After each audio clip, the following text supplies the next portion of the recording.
दोस्तों ये कहानी है एक ऐसे गांव की जहां के कल्चर और भाषा को सीखने के लिए आपको इस गांव की लड़कियों के साथ सोना पड़ता है। लेकिन क्या होता है जब एक इंग्लिश ऑफिसर इस गांव के कल्चर को सीखने के लिए आता है। तो कहानी की शुरुआत उस समय से होती है जब ब्रिटिश हुकूमत का बहुत से देशों पर कब्जा था। यहाँ पर हम एक शिप को देखते हैं जिसमें से जॉन नाम का एक आदमी नीचे उतरता है। उसे वहाँ पर लेने के लिए साई नाम का एक आदमी आता है और वो उसे अपने कबीले तक ले जाता है जो जंगलों के बीच में बसा हुआ एक छोटा सा गाँव था। जॉन यहाँ पर हेनरी नाम के एक आदमी से मिलता है जो कि यहाँ का गवर्नर है। फिर उसे वहाँ से बैलगाड़ी से आगे ले जाया जाता है। अब जॉन एक पढ़ा लिखा एजुकेटेड लड़का था तो हेनरी उससे पूछता है कि तुम यहाँ पर ही क्यों आए जबकि तुम तो कहीं और भी जा सकते थे। जॉन बताता है कि उसके फादर पहले इस गांव के लोगों को पढ़ाया करते थे जिसके बाद उनकी वॉर में मौत हो गई, इसलिए वो यहाँ पर उनका अधूरा सपना पूरा करने आया है। आगे हेनरी उसे उसके रहने की जगह पर ले जाता है। जॉन उससे पूछता है कि मुझे यहाँ पर क्या काम करना होगा, लेकिन हेनरी उसे कुछ बताए बिना ही वहाँ से चला जाता है। इसके बाद वो कबीले के लोगों से मिलता है और उनके कल्चर और भाषा को सीखने की कोशिश करता है। इसी दौरान वहाँ पर एक खूबसूरत आदिवासी लड़की आती है और वो उसे पीने के लिए शराब देती है, लेकिन जॉन कहता है कि वो ड्यूटी के समय शराब नहीं पीता। तभी साई उसे कहता है कि उसका ऐसा मना करना इस कबीले के लोगों के लिए अपमान की बात होगी, इसलिए जॉन वो शराब ले लेता है। जिसके बाद वो कबीले वाले उसे सुबह से शाम तक शराब पिलाते हैं। इसके बाद जॉन का मन बहलाने के लिए वहाँ पर आदिवासी डांस पेश किया जाता है। अब उसे भी कबीले के लोगों का मन बहलाने के लिए कहा जाता है, पर जॉन उन्हें मना कर देता है। तभी साई उसे कहता है कि तुम गाना गा सकते हो, डांस कर सकते हो या कोई चुटकुला या पोयम सुना सकते हो। लेकिन जॉन को यहाँ पर कुछ समझ नहीं आ रहा था तो वो उन्हें एक बोरिंग सी स्पीच सुनाने लग जाता है। लेकिन यहाँ पर उन आदिवासियों को कुछ भी समझ नहीं आता तो जॉन अपनी बची कुची इज्जत बचाने के लिए साई के साथ डांस करने लग जाता है। फिर अगली सुबह हेनरी उसे गाँव वालों के रहन सहन और रीति रिवाजों के बारे में बताने लगता है। तभी वहाँ पर वही खूबसूरत लड़की आती है जिसका नाम सलीना होता है। अब यहाँ पर जॉन को इन आदिवासियों की एक परंपरा के बारे में पता चलता है कि सलीना उसके साथ उसकी पत्नी बनकर रहेगी। दरअसल ये लड़की इस गांव की एक स्लीपिंग डिक्शनरी है जो कि इसे इस गांव की भाषा और रहन सहन इसके साथ सोकर सिखाएगी। हेनरी उसे बताता है कि सलीना ने तुम्हें खुद चुना है और तुम ब्रिटिश गवर्नमेंट के कॉन्ट्रैक्ट के हिसाब से अगले 3 सालों तक शादी नहीं कर सकते, इसलिए तुम इतने सालों में यहाँ पर अकेले पड़ जाओगे। अब बेहतर तो यही रहेगा कि तुम्हें ये ऑफर मान लेना चाहिए। लेकिन जॉन उन्हें मना कर देता है और कहता है कि सलीना उसके साथ सोए बिना भी उसको भाषा और कल्चर सिखा सकती है। लेकिन आखिर में डिसीजन ये लिया जाता है कि जॉन को हेनरी की बात माननी पड़ती है और उसी दिन से सेलिना उसके साथ उसके घर पर रहने लगती है। लेकिन अब साथ रहने के बाद भी जॉन उसे छूता तक नहीं। अब ये सारी चीजें उनका बावर्ची भी देखा करता था और उसे लगता था कि जॉन को लड़के पसंद है, इसलिए वो अगले दिन जॉन के लिए एक लड़का लेकर आता है और उसे कहता है कि आज रात तुम इसके साथ सो जाना। अब ये देखकर जॉन घबरा जाता है और उस पर गुस्सा करने लगता है। वहीं सेलिना भी ये सब देख रही होती है और वो भी गुस्सा होकर वहाँ से चली जाती है। सुबह होते ही जब जॉन बाहर आता है तो वो देखता है कि सेलिना तो पूरी रात उसके घर के नीचे सोई हुई थी। फिर बावर्ची बताता है कि अब वो अपने घर वापस नहीं जा सकती क्योंकि लोगों को ऐसा लगेगा कि तुम उसके साथ इसलिए नहीं सोए क्योंकि वो बदसूरत है। अब जॉन उसे प्यार से समझाते हुए कहता है कि मैं तुमको पसंद तो करता हूँ, लेकिन मैं तुम्हारे साथ सो नहीं सकता क्योंकि मेरा मन ऐसा करने के लिए मान नहीं रहा, लेकिन मैं ये प्रॉमिस करता हूँ कि मैं तुम्हारे साथ सोने की कोशिश जरूर करूंगा। फिर उसी रात सेलिना उसे गाँव की भाषा सिखाने लगती है, लेकिन अभी भी वो उसके साथ नहीं सोता। फिर एक दिन सेलिना उससे पूछती है कि क्या तुम कभी किसी के साथ इंटीमेट हुए हो, जिस पर जॉन कहता है कि नहीं और मैं ये तब तक नहीं करूंगा जब तक मेरी शादी ना हो जाए। सेलिना कहती है कि फिर तो शादी के बाद तुम अपनी पत्नी को खुश नहीं कर पाओगे क्योंकि तुम्हें इसकी प्रैक्टिस नहीं होगी। अब इससे तुम्हारी वाइफ तुमसे नाखुश रहेगी और किसी और आदमी के साथ अफेयर कर लेगी। अब उसकी ये बात सुनकर जॉन को हंसी आ जाती है। फिर अगले दिन से जॉन उनके गांव वालों से घुलने मिलने लगता है और उनके साथ उनके लोकल गेम्स भी खेलने लगता है। इसी के साथ रात को वो सेलिना से उसकी भाषा सीखता है। यहाँ पर जॉन उसे अंग्रेजी बोलना सिखाता है और वो उसे अपनी भाषा सिखाती है। इसी दौरान वो दोनों एक दूसरे के करीब आ जाते हैं और एक दूसरे को किस करने लगते हैं। अब इसी के चलते जॉन में भी जोश आ जाता है और वो उसके साथ इंटीमेट हो जाता है। अब इसके बाद से हम देखते हैं कि जब भी जॉन अपने काम से घर लौटता वो सेलिना के साथ इंटीमेट होता। फिर काम खत्म होने के बाद वो उसे अपने साथ सोने के लिए कहता है, लेकिन इस पर सेलिना उसे कहती है कि हमारी गांव की परंपरा के अनुसार अगर कोई भी लड़की किसी लड़के के साथ 5 रातों से ज्यादा सो लेती है तो उसे उसके साथ एंगेज माना जाता है और मुझे पूरा भरोसा है कि तुम मेरे साथ एंगेजमेंट तो कभी नहीं करोगे। फिर उसी रात गाँव में सरकार के कुछ लोग आते हैं और उनमें से एक डैनियल होता है जिसे कबीले के लोग कुछ खास ज्यादा पसंद नहीं थे और उनमें से एक होती है गवर्नर की बेटी जेसिका। वहीं हेनरी जॉन से कहता है कि तुम्हें सिर्फ ब्रिटिश हुकूमत के लिए ही काम करना होगा और और कबीले के लोगों को तुम सिर्फ काम के नजरिए से देखोगे।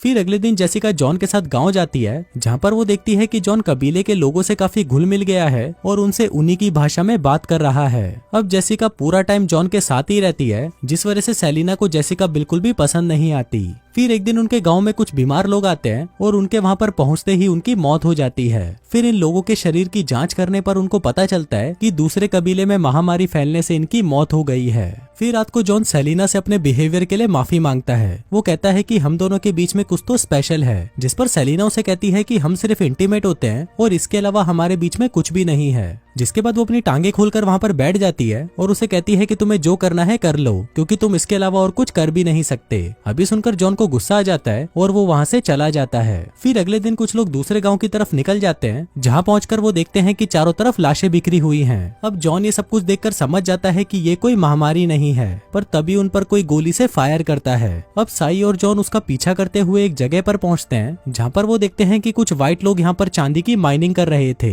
इसके साथ ही इन्हें ये भी पता चलता है कि इस गांव के लोग चावल की खेती नहीं करते थे और वो चावल इन गोरे लोगों से लेते थे, लेकिन ये लोग उनको चावल में जहर मिला के दिया करते थे ताकि सभी कबीले वाले मर जाएं और माइनिंग वाली बात किसी को पता ना चले। अब जॉन ये बात उन सब गांव वालों को बता देता है, जिसके बाद गांव वाले उन गोरे लोगों पर हमला करके उन्हें मार डालते हैं और उनकी जान बचाने के लिए जॉन का धन्यवाद करते हैं। अब इसके बाद जॉन सेलिना को शादी के लिए प्रपोज करता है, लेकिन सेलिना को ये डर था कि ब्रिटिश लोग उसकी शादी नहीं होने देंगे और न ही वो इस रिश्ते को मानेंगे। जॉन उसे कहता है कि तुम इस बात की चिंता मत करो, वो हमारे लोग हैं और मैं उन्हें मना लूंगा। लेकिन जॉन जब ये बात हेनरी को बताता है तो हेनरी उस पर गुस्सा करने लगता है और कहता है कि अगर तुमने सेलिना को नहीं छोड़ा तो तुम्हें 10 साल की जेल हो जाएगी। दूसरी तरफ सेलिना को भी कबीले के सरदार के सामने पेश किया जाता है, जो उसे कहता है कि तुम्हारे लिए अच्छा यही रहेगा कि तुम कबीले में से ही किसी के साथ शादी कर लो। लेकिन इस पर वो उन्हें कहती है कि मैं जॉन से वादा कर चुकी हूँ। तभी साई जो सरदार का बेटा था वो उसे समझाने लगता है कि अगर तुमने इनकी बात नहीं मानी तो वो ब्रिटिशर्स उन लोगों के मर्डर का आरोप हम पर लगा देंगे, इसलिए हम तुमसे विनती करते हैं कि तुम जॉन से शादी मत करो।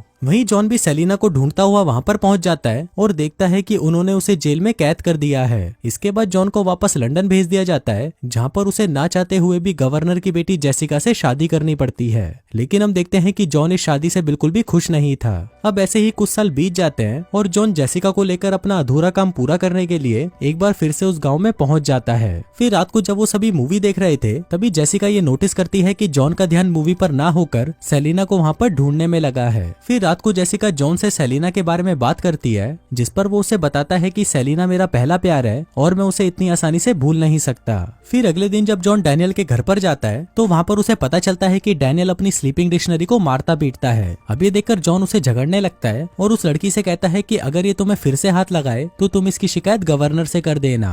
फिर एक दिन नदी के किनारे उसे सेलिना दिखती है, जिसके हाथ में एक गोरा बच्चा था। अब ये देखकर जॉन समझ जाता है कि ये बच्चा उसी का है। फिर रात को वो सेलिना से मिलता है, जहाँ पर वो उसे बताती है कि इस बच्चे का बाप अब साई है, क्योंकि उसने इस सब के बाद भी उसे अपनाया है और आज के बाद अब वो जॉन से कभी नहीं मिलेगी। लेकिन जॉन इतनी पाबंदियों के बाद भी सेलिना से मिलने जाता है। अब इस सब के बारे में डैनियल को पता चल जाता है और वो ये बात जाकर साई को बता देता है, क्योंकि उसे जॉन बिल्कुल भी पसंद नहीं था। फिर उसी रात साई जॉन पर हमला कर देता है, लेकिन तभी सेलिना उसे बचा लेती है। फिर अगले दिन साई को भी कैदी बना लिया जाता है, जहाँ पर हेनरी उसे बताता है कि सेलिना की माँ भी एक स्लीपिंग डिक्शनरी थी और वो मेरी ही बेटी है, लेकिन वो इस बारे में कुछ नहीं जानती। फिर रात को जॉन साई को छुड़ा लेता है और तभी वहाँ पर सेलिना भी चुपके से पहुंच जाती है। फिर जॉन उसे कहता है कि कल हम दोनों साथ में भाग चलेंगे, क्योंकि ये लोग हमें साथ में जीने नहीं देंगे। लेकिन फिर अगले दिन डैनियल सेलिना को ही अपनी स्लीपिंग डिक्शनरी बना लेता है। वहीं दूसरी तरफ जब जॉन घर पर पहुंचता है तो जेसिका उसे बताती है कि वो माँ बनने वाली है। वहीं डैनियल सेलिना को अलग अलग तरह से परेशान करने की कोशिश करता है, लेकिन इससे पहले कि वो उसे और तंग करता